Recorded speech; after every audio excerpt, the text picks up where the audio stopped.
Okay, so having understood the characteristics of petrol engine fuel, in this lecture we are going to understand the characteristics of diesel engine fuel. Okay. So, as you all know, both the fuels are different in their characteristics in terms of the carbon chains or the length of carbon chains, for example, and their burning characteristics are also quite different. And because their burning characteristics are different, the design of the engine is also different. So, for example, petrol, as I have told you, is a fast burning fuel. So, most of the heat, when it catches fire, most of the heat comes in a very short time, and therefore, as we all know, we can let us say model it as heat addition at constant volume, which leads to an Otto cycle type of an operation, which we have studied in the earlier class. Now, diesel fuel is quite different, and naturally it comes, you have seen the distillation curve of a petroleum refinery, and it comes at a higher temperature, or it is collected at a higher temperature than that of a let us say SI engine fuel or the petrol or a gasoline. Okay. So, we will try to see in this lecture the CI engine or the compression ignition engine fuel and its characteristics. So, CI engine fuel, okay, again as petrol, it is a mixture of few hundred hydrocarbons or even more. It evaporates in the temperature range of 150 to 390. So, which is quite higher than, if you will recall, it is higher than the petrol engine, okay, or the petrol fuel. The specific gravity of diesel fuel is typically in the range of 0.81 to 0.88, that is the relative density with respect to water. So, water is 1, of course. So, if you take the ratio, it will be 0.81 to 0.88. The viscosity of diesel fuel affects the ignition characteristics and fuel atomization, spray characteristics, cone angle and spray penetration. So, we will discuss in detail how let us say sprays are created, and if you can visualize the process, you have to create from a bulk liquid, you have to create spray. That means you have to create atomization, very small droplets, like you have seen in a deodorant, for example. The liquid which is stored at high pressure inside the deodorant bottle, as soon as you press the button, it atomizes. That means it actually breaks down into several small let us say droplets, and this naturally the viscosity, because we have to do work to create these droplets, and this work has to be done against the molecular attraction of the fuel molecules between different layers, and therefore viscosity, as you can imagine, plays a very important role. Mind you, viscosity is also a strong function of temperature. So, therefore, the viscosity of the diesel oil is a very important parameter, because eventually you have to atomize it, you have to create a spray inside the combustion chamber. The typical viscosity range is between 2 to 5 centistokes, and diesel fuel also has lubricating properties or lubricity, which there are additives which are added to the diesel fuel, which gives it lubricity, because we have to pump it at very high pressure continuously, and this pump is a very special design. We will discuss this pump in great detail when we do the injection, the diesel injection system. At that time we will discuss the diesel pumping, the fuel pump action, and also the injection elements. So, these are some of the let us say characteristics of diesel fuel. Now, if you see the volatility curve, now in this particular diagram, I have tried to put all most of the fuels, for example. So, starting from number 1 here, which is at the highermost temperature. So, the temperature is in Kelvin. So, about 260 Kelvin to 400 Kelvin, for example. Here you can see number 1 is heavy gas oil. Okay. Then you are number 2, the dotted line here is the furnace oil or the diesel fuel, for example, the diesel fuel. Okay. Then you going on to light diesel distillates, then number 4 is kerosene, okay. Then number 5 is non-volatile gasoline, number 6 is volatile gasoline. So, we have seen in the last lecture the gasoline volatility curve, so that it comes somewhere here. Then number 7 is aviation gasoline, and number 8 is isobutane, okay, it is a pure substance. So, since it is a pure substance, it has only a straight line. Okay. So, this is the volatility curve or typical ASTM distillation curve, okay, of different types of fuels. And as you can see, while gasoline is here, the number 5 and number 6, the diesel fuel or light distillate HSD, high speed diesel is number 3 here. So, at a higher temperature. Okay. So, lower the boiling point of the fuel constituents, more readily they vaporize, mix with air and burn.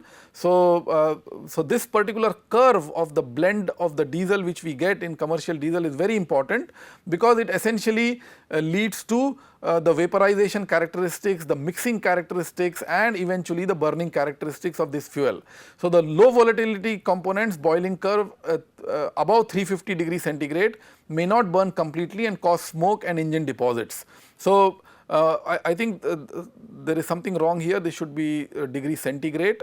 This is not Kelvin, this is degree centigrade. So, naturally, if the volatility is very high, at a very high temperature they have become volatile, that means this type of let us say particles, or this type of fuel elements, or this type of compounds which have a very high temperature volatility, they will naturally lead to incomplete combustion, they will lead to smoke, and that is why very heavy oils typically used for boilers in industry, for example, or large marine engines, they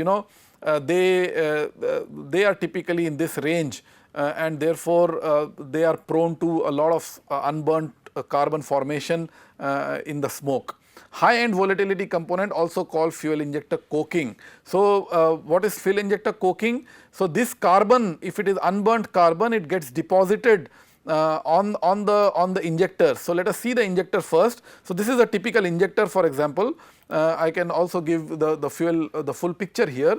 This is a typical fuel injector, and you can see the diesel spray comes from a very small, a very micron sized hole at this particular end. So, this is that hole here, and this valve, this needle valve, it gets lifted up because of the high pressure diesel which is pumped from a fuel pump. The diesel puts pressure inside this chamber here, and this retaining spring actually closes the valve, but when the high pressure diesel come, it opens this, it pushes the needle valve upwards, and as soon as it pushes up, the high pressure diesel is injected out of these small holes. Now, if you can see, this is a typical spray. You can see a spray, a diesel engine spray coming out, and here you can see the inlet and the exhaust valves, two inlet valves and 2 exhaust valves, and the injector is somewhere here. This is the small end portion of the needle of the outlet of the injector, which is located at the center here, and you can see a spray. So, it is a multi-hole let us say diesel injector spray, and very fine liquid spray of diesel is coming out from this particular naturally, to take this photograph you had to create a spray in an atmospheric condition, but inside the cylinder, when the compression stroke is completed, after that the pressure is really very high, and usually this sprays can this spray will occur at a much higher pressure because the air has been already compressed. It is high pressure, high temperature air inside the combustion chamber after the compression stroke, and at that position the spray is activated. That means the fuel pump pushes this spray inside the combustion chamber, and this spray will look somewhat different inside a combustion chamber because the pressure at that time, the density of air is rather high as compared to the density of air here when the photograph was taken, for example. So, this is a typical diesel injection fuel system, and as we have seen, the diesel comes out from this small hole, and therefore, the characteristics of the diesel, that means the viscosity of the diesel at the temperature at which it is in this location, is an extremely important parameter to let us say control the spray, the spray angle, the amount of atomization, the droplet size distribution, because as you will notice, there are droplets of different sizes which will come out from this particular spray, and this needs to be controlled effectively so that the air which is around it mixes with this. There is a lot of turbulence inside the combustion chamber which is created because of the piston design, because of the movement of the piston, for example, because of the injection or because of the swirl which is given to the air inside the combustion chamber. So there is a lot of turbulence. There is air which wants to mix with these droplets, and then since the pressure and temperature are high, let us say the combustion will take place. There is no spark, as you know, and the combustion at multiple locations inside this combustion chamber, the heat will start getting released, okay, because the air, as you know, the diesel engine is an excess air engine. That means our air fuel, we always run lean. That means a lot of extra air is provided in this engine over and above the stoichiometric requirement. So usually the air fuel ratio can be as high as 20-25 in this particular diesel engines, for example. So what will happen is that this excess air is usually provided, and this is the main reason for providing excess air is that in a very given short time, this diesel spray has to evaporate. After the liquid comes out, it has to evaporate, it has to start the combustion, and the one important parameter in diesel combustion is what is called as ignition delay. So we will discuss delay in a great detail when we study the combustion dynamics in a diesel engine. But what is delay? The delay is in a diesel engine is defined as the time interval between the start of injection and the start of combustion. So mind you, the injection starts, but then after the diesel has come in, there is a finite amount of time which is required. So atomization takes place, the fuel let us say evaporates, the lower end volatility compounds, they evaporate early, and then the late end volatility compounds, they evaporate slightly later, and then after a certain preparation phase, there is a finite amount of delay, then the combustion starts. So you have to understand that as soon as let us say the spray has come in, okay, now the spray itself takes finite amount of time. If a certain milliliters of diesel have to be pushed inside the combustion chamber, it is not going to be instantaneous. So the spray itself takes finite amount of time. That means the entire process of spraying a given amount of fuel in the combustion chamber will take finite amount of time. Now when the first spray comes in, okay, then the evaporation of that particular the first liquid element which has come inside the combustion chamber, that has started, but then the later portion are still coming, the spray is still coming in, okay. So and then somewhere down the line, the early portions of the spray has already ignited, and ignition has started, and the liquid spray is still coming in. Okay. So there is a finite amount of process which you have to imagine. We will have another class to discuss this particular aspect also in great detail, but right now you have to understand that there is something called as ignition delay, okay, and this delay that is what is defined as the time interval between the start of injection and the start of combustion. Now this delay consists of two parts. One is a physical delay where atomization, vaporization and mixing of the fuel and air are occurring. And then there is also a chemical delay, okay. That means before the entire heat of reaction comes in, there are certain pre-combustion reactions. That means every let us say long chain hydrocarbon, okay, there can be breakage of the chains, there can be some pre-combustion let us say reactions which are taking place. So that means between, let us say, a molecule C8H18 or C20H40 or whatever reacting with oxygen, we do not get CO2 immediately. There are several intermediate steps which have been identified for a particular compound to burn, and therefore there is a chemical delay also occurring. So right now it is sufficient for me to tell you that immediately after the ignition, the fuel will not catch fire. There will be a finite amount of time which is broken up into two parts, the physical delay and the chemical delay, and after that the ignition will start. So, now how much is the delay? Now, that depends on the fuel mixture, okay, what type of compounds are there in the diesel mixture, or in the so how do you characterize now? So, certain let us say certain blends may have a longer delay, certain blends may have a shorter delay, and this depends on what type of mixture you have, what type of carbon chains you have, what type of bonding you have in these carbon chains. So, as we characterize the petrol engine, we also need to characterize the diesel engine, okay, in terms of its delay and in terms of its characteristics. Suppose the delay is very long. What does it mean?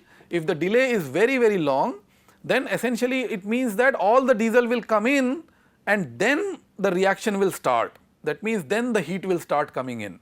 If the delay is very small, then as soon as the first element of diesel comes inside, it catches fire, and all the rest of the diesel which is coming, it is already coming in at a higher temperature and pressure, because the diesel has already caught fire, the early portions of the spray has already caught fire. Okay. So, now you can imagine the process, and therefore, as you will recall, we are talking about diesel fuel. So, since there is a finite amount of delay, and the heat release from the burning of this particular amount of fuel depends on the delay period, and the delay is also a strong function of the temperature and pressure. Okay. So, it is a complex process which we will try to understand in the later lectures, but right now you can imagine the process, and therefore, as you will recall, the heat addition is actually much slower. So, the piston actually starts moving down by the time all this delay and combustion is taking place. So, a large amount of diesel has to be sprayed, that requires finite time. After the spray has come inside the chamber, then it does not catch fire immediately. So, that also requires a certain delay, and by that time the piston already starts moving down. So, therefore, as you will recall, our diesel cycle, the heat addition is modeled as heat addition at constant pressure. That means, as the heat is coming in, the pressure is tending to rise, but since the piston is now moving downwards, the pressure tends to remain constant. So, this is how an ideal diesel let us say is modeled, diesel burning is modeled. So, this ignition delay will come back to the PPT. The ignition delay is affected by several parameters. Okay, that means it is affected by the temperature, as I know, because essentially the delay comes not only because of the physical part, but also the chemical part. The chemical part means the rate of reaction. Now, the rate of reaction depends on the temperature and pressure also. So, therefore, the compression ratio is a strong parameter which affects the delay. The rate of ignition also, the way it is coming, the rate at which the fuel is coming in also affects ignition delay.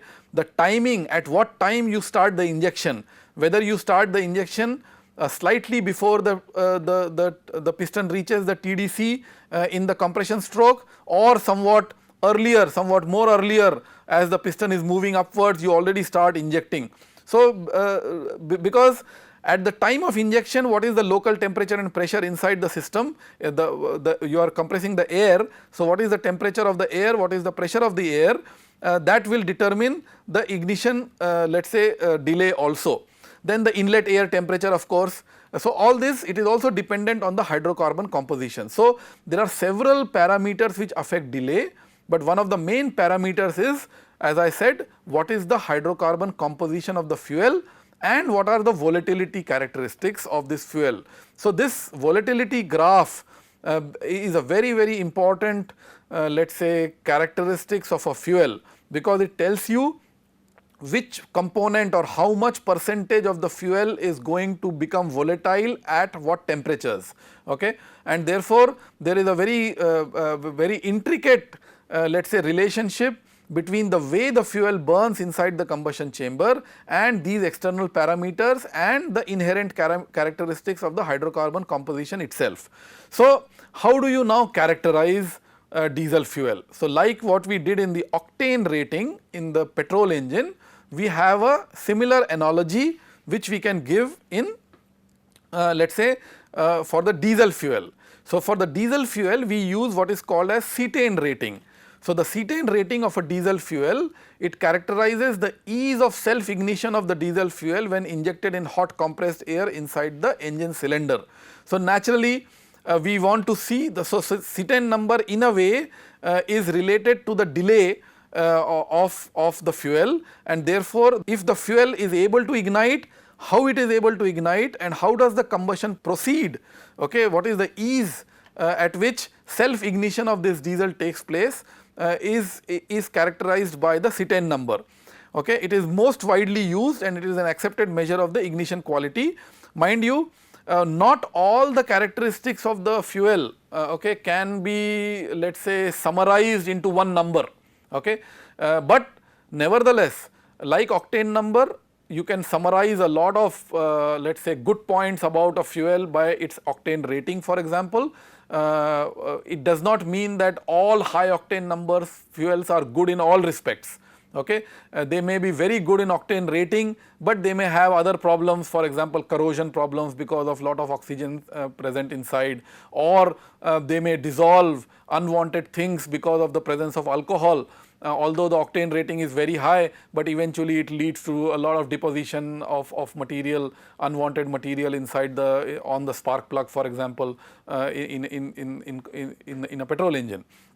Similarly, for the cetane rating also, although you can give a diesel a cetane rating between 0 to 100, let us say, that is what we will discuss now, but it does not mean that that is the only parameter by which you can define the fuel in all respects. Okay. So, the reference fuel as far as diesel is concerned are N-hexadecane or cetane, which has been, so C16H34, and this has been given a number 100. So, again let us say the ease by which the self ignition takes place in cetane or C16H34 has been given a reference benchmark as 100, and heptamethyl nonane HMN has been given a cetane number of 15.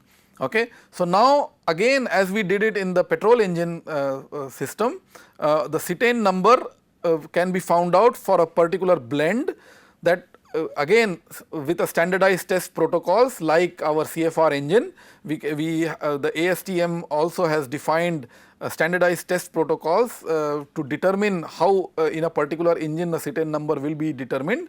But how do we do that? Essentially the percentage of cetane, normal cetane, and 0.15 times percentage of let us say the heptamethyl nonane. Okay. So, this blend, whatever is this blend, if it gives the same let us say performance in this standardized test as the blend which you want to test. Okay. If you have some diesel blend and you want to test that, you go through the standardized test process and then you mix these two in this particular fashion, in whatever particular fashion, and if this mixture, okay, let us say 80% of this and the rest this, or 85% of this and rest this gives me the same amount of let us say self ignition characteristics as that of my blend, then my cetane number will be can be formulated from this particular equation. So, essentially you can put whatever blend of diesel which is available to you in a scale between 15 and 100. So, this equation gives you the scaling between 15 and 100 and you can characterize your fuel. Okay. So, in this way like octane number, we can also define a cetane number, and diesel fuels are characterized by the cetane number. So, when we do the combustion characteristics of diesel, we will have a lengthier discussion on the characteristics of the diesel and how they affect the heat release rate in a diesel combustion chamber.